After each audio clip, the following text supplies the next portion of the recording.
So this method can help answer key questions in the field of inflammation and immunology. For example, what are the molecular mechanisms of leukocyte adhesion and transendothelial migration?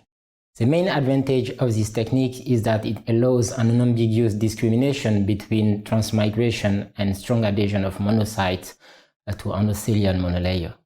Although this method provides information about the recruitment of monocytes on the flow, it can also be adapted to other cells of the hematopoietic system, such as T cells, B cells, or derivatives or subpopulation thereof.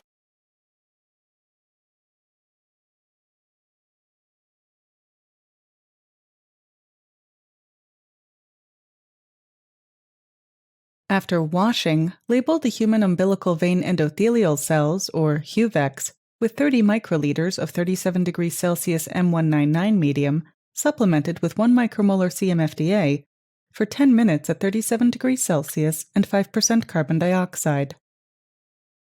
At the end of the incubation, wash the cells with 150 microliters of complete M199 medium and incubate the culture in 150 microliters of fresh complete M199 medium for another 30 minutes.